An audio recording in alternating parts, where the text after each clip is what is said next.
攻！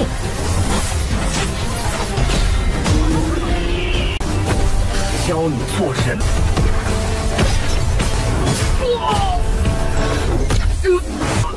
模拟体虚。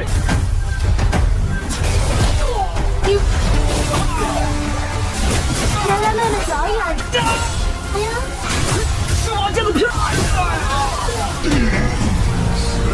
擅闯禁别到投影罢了。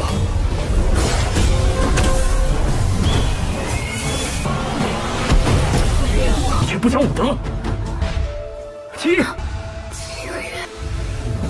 真是清月仙子的轮回身。 Halo kalian semua, selamat datang di channel Donghua Master. Bagaimana kabar kalian semua? Mimin harap kalian semua baik-baik saja. Dan pada video kali ini kita akan membawakan alur cerita dari serial Donghua Perfect World episode ke-231. Dan sebelum kita masuk ke cerita terbaru, mari kita sedikit mengingat cerita sebelumnya, yang dimana pada cerita sebelumnya Akademi Tianzhen kedatangan dari leluhur tiga kepala yang berasal dari kaisar asing ataupun dunia luar untuk memberikan tawaran kepada dunia asal, yaitu tunduk kepada kaisar asing. Tetapi dunia asal menolaknya, dan juga setelahnya Raja Tiga Kepala mengeluarkan keturunan dari ras pelindung bernama Duguyu, dan setelahnya Raja Tiga Kepala dapat mereka usir dari dunia asal, dan setelahnya juga mereka mencoba untuk bisa membujuk Duguyu agar mau kembali kepada dunia asal. Yang singkat cerita, setelah bertarung melawan Shihao, Duguyu mau untuk bekerja sama dengan dunia asal, yaitu dengan mereka yang akan pergi ke alam pemakaman. Dan di tengah perjalanan mereka berada di alam pemakaman, mereka diserang oleh para makhluk energi jahat yang berada di alam pemakaman, dan itu merupakan inti cerita pada cerita sebelumnya. Kalau gitu pun sekarang langsung saja kita masuk ke bagian cerita terbaru. Cerita ini berlanjut dengan Shihao yang berhadapan melawan para makhluk jahat, ataupun para makhluk jahat ini bisa disebut sebagai Spirit War, yang dalam pertarungan itu Xiao juga merasa diuntungkan melawan Spirit War ini, karena setiap Spirit War yang dapat dikalahkan oleh Xiao, energi dari Spirit War itu memasuki tubuhnya Xiao dan meningkatkan kekuatan Xiao. Hal ini juga mengundang banyak perhatian dari para jenius Akademi Tianzhen, dan mereka semua tertarik untuk bisa meningkatkan kekuatan mereka seperti yang dilakukan oleh Xiao mengalahkan Spirit War. Sedangkan para penatua mereka menghadapi Spirit War kuno yang memiliki kekuatan lebih besar, tetapi singkatnya para penatua Akademi Tianzhen bisa mengalahkan Spirit War kuno itu.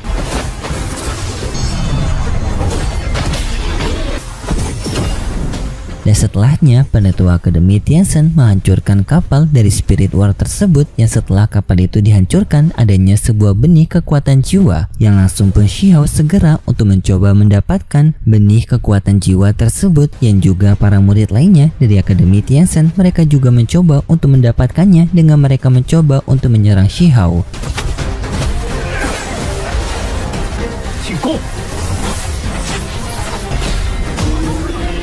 Tetapi pada akhirnya Xiao bisa mendapatkan benih kekuatan jiwa itu duluan, dan setelahnya Xiao mengeluarkan aura kekuatannya untuk mencegah orang lain tidak mencoba untuk merebut benih kekuatan jiwa ini dari tangannya. Dan juga para penatua Akademi Tianzhen mereka memberikan perlindungan kepada Xiao agar para murid tidak mencoba untuk merampok benih kekuatan jiwa itu dari tangan Xiao, serta menyuruh kepada semua murid untuk kembali ke kapal karena mereka akan melanjutkan perjalanan. Xiao yang telah mendapatkan benih kekuatan jiwa itu diperiksa oleh penatua Akademi Tianzhen, dan mereka menyadari benih kekuatan jiwa ini termasuk benih langka, tetapi masih berada di bawah tingkatan dari pohon dunia. Tetapi para penatua Akademi Tianzhen merasa cukup terpukul karena pertarungan mereka melawan Spirit War sebelumnya juga membuat banyak korban jiwa dari para murid Akademi Tianzhen. Tetapi mereka juga sadar mereka tidak memiliki jalan lain, karena untuk bisa mengelola kekuatan budidaya kuno ataupun jalan abadi kuno, mereka harus melakukan perjalanan ini untuk bisa mendapatkan benih abadi, yaitu harta yang sangat penting untuk budidaya dari dewa kuno. Singkat cerita, di tengah perjalanan mereka kembali lagi menghadapi turbulensi yang kali ini merupakan zombie dari kaisar asing. 别到投影罢了。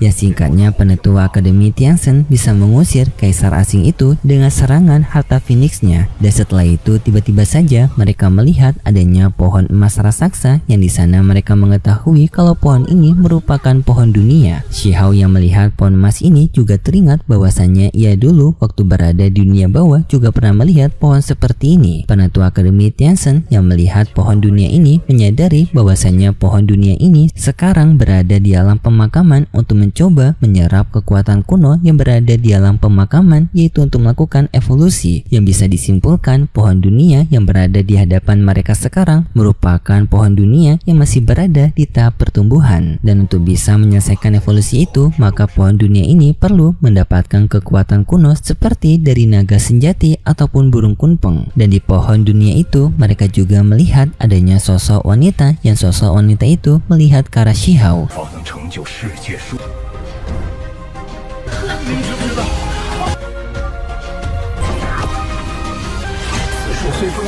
Dan setelahnya pohon dunia mencoba untuk pergi dari sana, dan para penetua Akademi Tianzhen mereka dengan segera mencoba untuk mengikuti pohon dunia ini karena mereka tahu pohon dunia yang masih berada di tahap perkembangan akan pergi ke tempat yang menyimpan energi yang melimpah. Dan jika mereka bisa mengikuti pohon dunia ini, maka kemungkinan mereka akan menemukan tempat harta karun. Sedangkan di tempat lain kita diperlihatkan adanya kapal berbeda, yang dimana kapal ini berasal dari Akademi Abadi. Yang sebelumnya kita tahu kalau akademi dari dunia asal adanya 3 akademi, yaitu Akademi Tianzhen, Akademi Suci, dan yang terakhir Akademi Abadi ini. Dan Akademi Abadi ini juga berada di misinya untuk menelusuri alam pemakaman. Kembali kepada Akademi Tianzhen yang mengikuti pohon dunia, mereka pada akhirnya berada di sebuah tempat, yang tempat ini disebut sebagai tempat 5 elemen, yang dimana tempat 5 elemen ini merupakan tempat penyegelan dari 5 elemen. Dan tempat penyegelan 5 elemen dulunya merupakan sebuah tempat penyegelan bagi makhluk jahat yang kuat, dan juga sekaligus merupakan tempat pemurnian dari benih Heavenly, yang dimana benih Heavenly merupakan benih tingkatannya sangat langka dan juga berharga yang dapat membantu seseorang bisa menerobos tingkatan puncak. Dan di sana mereka mendeteksi kalau segel 5 elemen telah tidak aktif lagi, yang membuat mereka bisa menelusuri wilayah tersebut. Yang lalu pun para murid Akademi Tianzhen mereka disuruh untuk melakukan pencarian harta karun, terutama jika mereka beruntung akan bisa menemukan benih Heavenly. Dan setelahnya pun semua murid Akademi Tianzhen mereka melakukan pencarian harta. Singkat cerita, dalam pemburuan ini Xuan Kun mendapatkan benih api, Modou mendapatkan sumber energi api, Yue mendapatkan benih air mengalir, dan sedangkan Shihao ia masih melakukan pencariannya. Yang dalam pencarian tersebut Xiao bertemu dengan Yue Chan dan juga Qingyi, yang tanpa di sini Yue Chan sedang membuat rencana untuk bisa menyatukan kembali tubuh mereka berdua agar Yue Chan yang memiliki kesadarannya. Tetapi Shihao langsung mengajak kepada Qingyi untuk ikut bersamanya agar Yue Chan tidak bisa melakukan tindakan yang buruk kepada Qingyi. Sekaligus Shihao menyatakan bahwasanya ia akan berusaha untuk mencari cara agar Qingyi bisa menyatu dengan Yue Chan, tetapi dengan kesadarannya Qingyi. Di tengah perjalanan Shihao bersama dengan Qingyi, mereka mendapatkan sebuah serangan berupa sebuah pedang dari sebuah tempat wilayah sungai magma. Hal ini pun membuat Shihao penasaran apakah itu berasal dari sebuah senjata pedang atau berasal dari benih logam. Singkat cerita, setelah mereka sampai di lokasi itu, Qingyi melihatnya dan ternyata itu berasal dari benih logam. Hal ini membuat Qingyi penasaran dan tertarik dengan benih logam itu.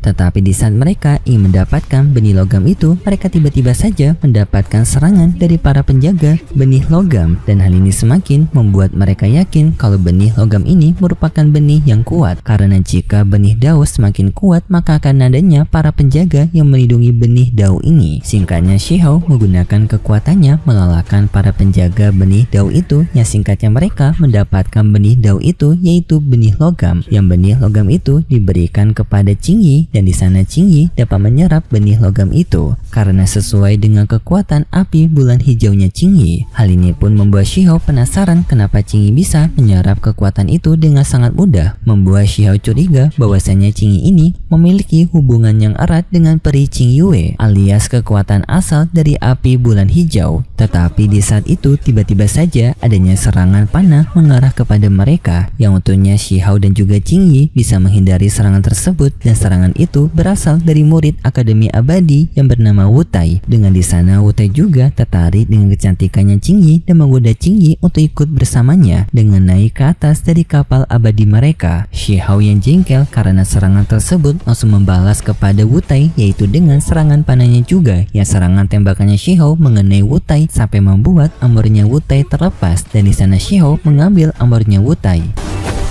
教你做人。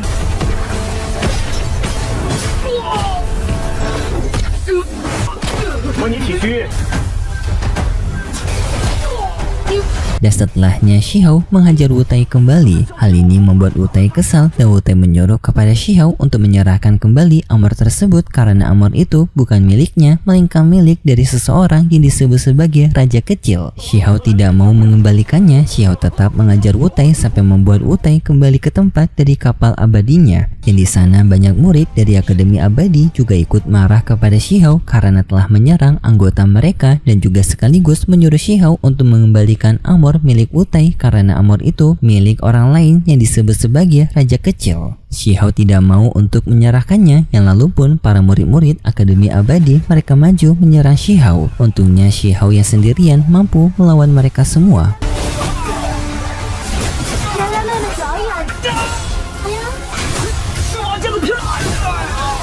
menggunakan teknik pedang emas hitam, yaitu teknik milik Wangxi, penatua Akademi Tianzhen yang melihat kemampuannya Shihao dapat melawan para murid-murid Akademi Abadi sendirian membuat mereka kagum kepada Shihao, termasuk Wangxi yang kaget karena Shihao yang mampu meniru teknik pedang emas hitam miliknya. Tak lama kemudian penatua Akademi Abadi muncul marah kepada Shihao karena Shihao telah menyinggung Akademi Abadinya, yang penatua ini bernama Penatua Ziying. Tetapi tekanan dari Penatua Ziying langsung dibalas oleh para penatua Akademi Tianzhen yang seketika membuat Penatua Ziying terdiam. Dan di sana pun Penatua Ziying secara baik-baik menyuruh kepada Shihao untuk menyerahkan kembali armor besi yang telah Shihao ambil dari Wutai karena armor besi itu milik dari murid inti mereka yang bernama Raja Kecil. Tetapi Shihao tetap menolaknya dan menuduh bahwasannya Wutai sendirilah yang telah membuat gara-gara kepada dirinya karena telah menyerang duluan, dan Shihao ingin kompensasi dari Wutai, yaitu dari armor besi ini. Penatua Ziying tidak bisa lagi untuk memaksa Shihao karena Shihao juga yang dilindungi oleh para penatua Akademi Tianzhen. Dan setelahnya pun Penatua Ziying memberikan tawaran kepada para penatua Akademi Tianzhen untuk mereka memberikan kesempatan kepada para murid mereka untuk masuk ke dalam segel 5 elemen mendapatkan benih, terutama benih 5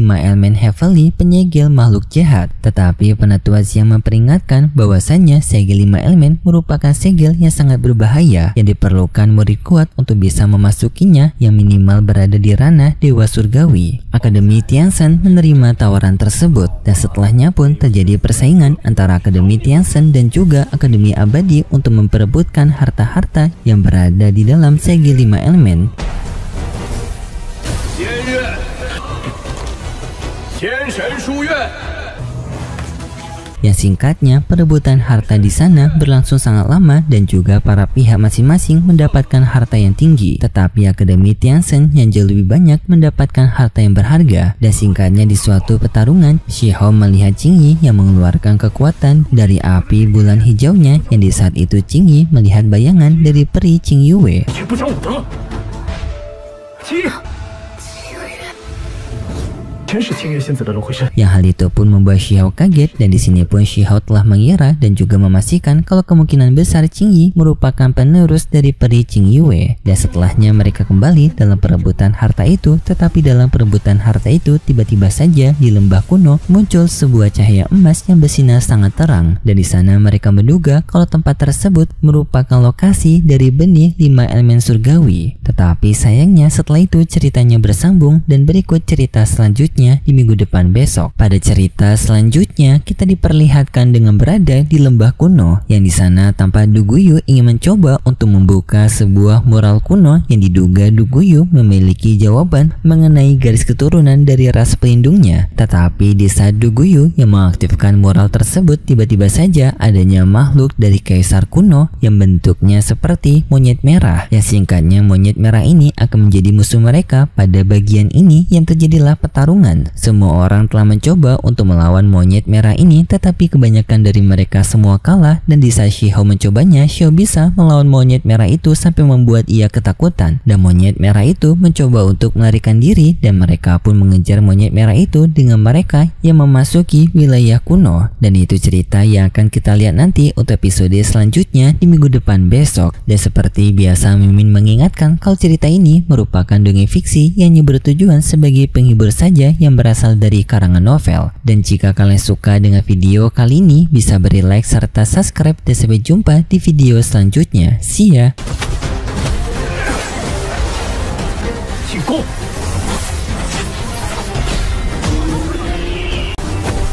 教你做人。